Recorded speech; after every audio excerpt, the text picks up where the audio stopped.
Welcome back to the Datarekha audio guide. I'm Diya. And I'm Arjun.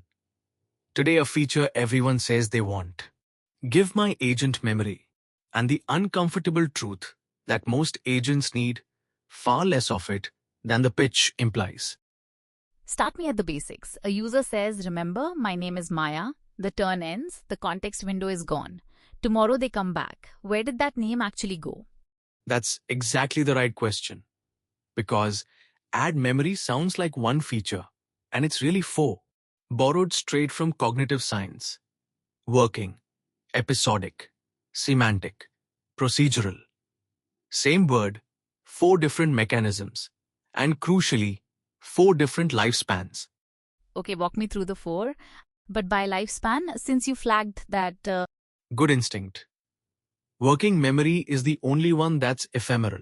It's the live context the model reasons over this turn, and it evaporates when the session ends. The other three persist. Episodic logs what happened. Events, a trajectory you recall later by similarity. Semantic holds durable facts. Maya's name, that she prefers aisle seats. Procedural is the agent's how-to. Mostly it's code and prompts. so Maya's name has to be semantic because that's the durable bucket. Working memory couldn't have carried it. It was already gone. Exactly. And here's a lovely pattern that links the two durable ones. The agent notices the user corrected the date format 3 times. That's 3 episodes.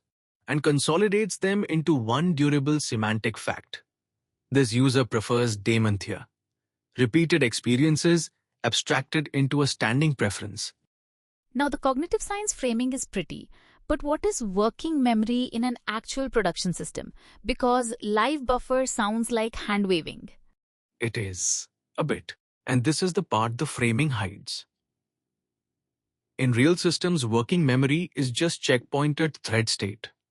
A checkpointer snapshots the agent state after each step and restores it on the next call for the same thread ID. Start a new thread. The state's gone. That's it. Ephemeral in spirit, but durably snapshotted so the agent can resume mid-conversation. Which means the overwhelming majority of assistants are basically just running on that. A good context window and a scratchpad. That's the uncomfortable thesis. Yes, most assistants need working memory plus, at most, a thin slice of semantic for preferences. The full episodic plus semantic plus graph plus procedural stack is real and sometimes essential. But for a typical assistant, it's cost, latency, and a governance burden the use case never recoups. It's a judgment, not a law. But it's the one Anthropic's context engineering guidance keeps landing on. Let me push on the thing everyone conflates. How is memory different from RAG? They both use embeddings and a vector search. Feels like the same machine. Same plumbing, opposite jobs. RAG retrieves external documents at query time. Pull the top chunks.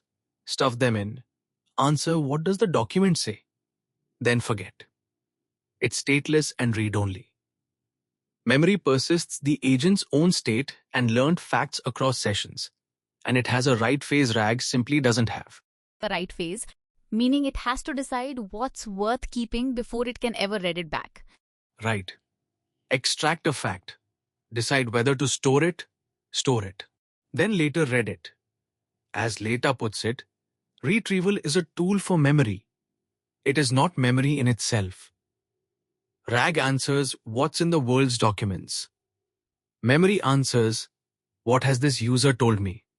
They're not rivals. One agent often uses both. RAG for the knowledge base, memory for personalization. So when a vendor sells me a memory layer, what am I actually buying? Give me the honest version. 3 names come up. Later, the OS analogy keeps editable in context, blocks like RAM, searchable history, and an external store, and the agent pages data between them. MEM0 runs a two-phase pipeline. An LLM extracts candidate facts, then for each one decides add, update, delete, or noop to stay consistent. And ZDP is a temporal knowledge graph. By temporal, tracking both when an event happened and when it was ingested. Bitemporal. So when a new fact contradicts an old one, it doesn't just overwrite. No, and that's the elegant bit. It invalidates the stale edge instead of deleting it. History is preserved. You keep the audit trail. One honesty note: ZDP reports beating MemGPT on a retrieval benchmark, 94.8 versus 93.4. But those are the vendor's own paper figures. So hear them as ZPP reports, not neutral fact. And the genuinely hard part isn't storing.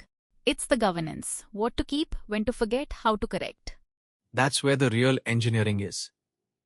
You can't keep everything. Stuffing the window with retrieved memories measurably degrades quality because the model has less room to think. So you promote only high-signal facts and retrieve just in time. That's the whole frontier mantra, context engineering. And a bigger context window shifts that trade-off. It does not solve it. And there's a sting in the tail because the moment memory persists, it becomes something an attacker wants to write to. The sting exactly. Persistent memory is a security boundary, not safe internal state.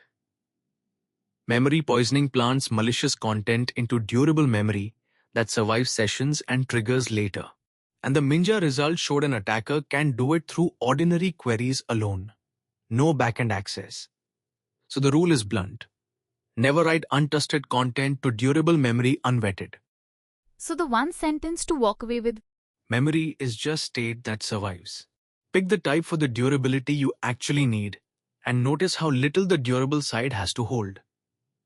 The judgment to use less of it is worth more than the fanciest stack. Less memory, more thought. That's the Datarekha audio guide. See you in the next one.